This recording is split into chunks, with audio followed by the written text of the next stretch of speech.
That question posed to Jesus by the scholar of the law wasn't one raised out of curiosity, but as we hear, it was a device to trap Jesus.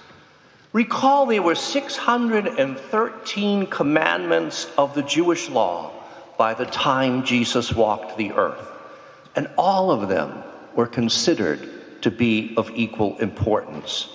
So that lawyer was hoping that Jesus would cite one over the others and in the process reveal himself to be in serious error.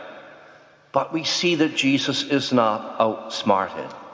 He simply quotes the one commandment always on the mind and in the heart of every faithful Jew, then and even to this very day.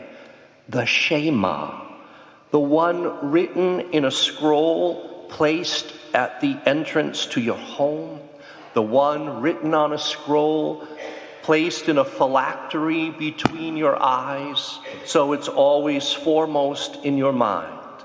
Hear, O Israel, the Lord your God is one, and you shall love the Lord your God with all your heart, all your mind, all your soul. Then Jesus cleverly joins to that commandment another from Leviticus. You shall love your neighbor as yourself. And he rightly concludes that this is the summation of all the law and all the teachings of the prophets. And indeed, let us look at the 10 Commandments. We will see that this is in fact the case. The first few commandments instruct us how we are to love God. Then the remainder are commands for how we are to love others by living rightly and justly with one another in community. People can spend a whole lifetime studying Scripture, sometimes just one book of the Scripture, or they can spend a lifetime studying theology. And when we think of the volumes of books written on the Christian faith and its practice, indeed their number is seemingly endless. But in the end, all we really need to know is this simple and great commandment, that we would love God above all else and love our neighbor as we love ourselves. The challenge then isn't in memorizing it. It's quite simple. It's almost like our Shema. But the greatest challenge is to understand its true implications, and then once understanding those, try to put them into practice.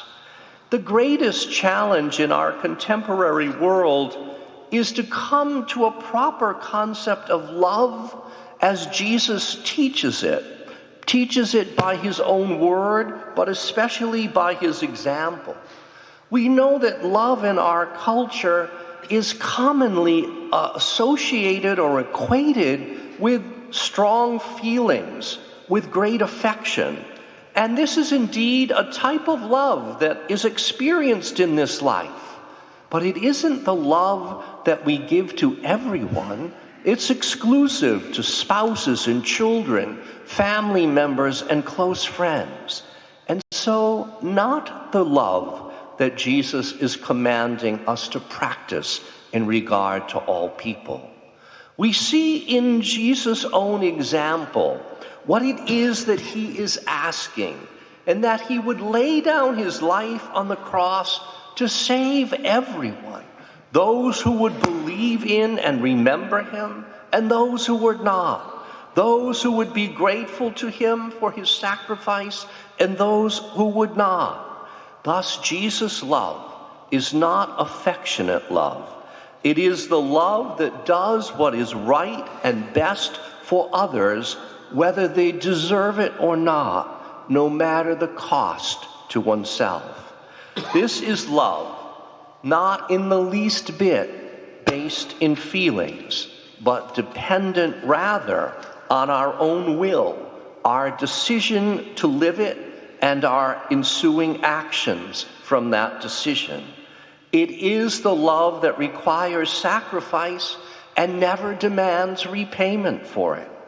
We see this love every day in its most heroic forms in those whose professions require that they would place their very lives on the line to protect the safety of all of us.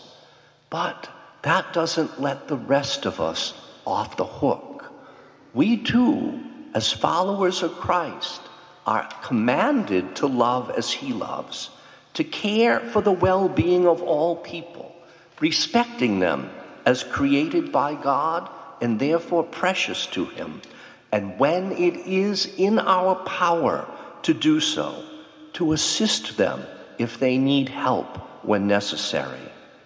Certainly, we well know there is more than enough hatred in the world that grabs the headlines every day. Individuals and whole groups of people disrespected, denigrated, harmed in serious and sadly even lethal ways. As followers of Jesus Christ, we can never, ever condone any violations of the commandment to love.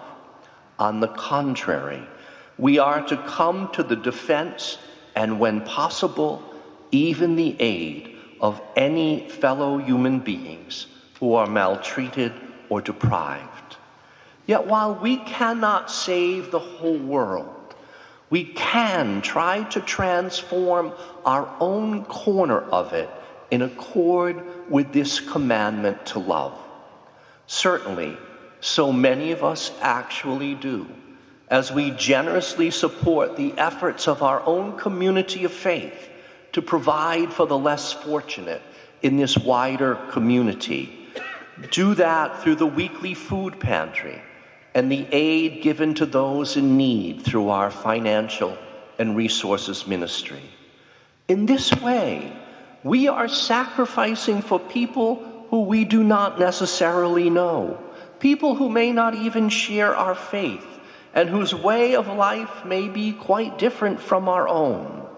But they are people, and they are in need of help. And so, out of love, we are trying to offer them whatever relief we possibly can. There isn't anything in it for us except the satisfaction of knowing we are obeying the command of Jesus to love our neighbor as we love ourselves. In the vast darkness of a world rife with injustice, hatred, division, vengeance, and violence, maybe we are only lighting a small candle, but let us light it anyway and let it shine to the greater glory of God as a sign that we understand his command to love our neighbor.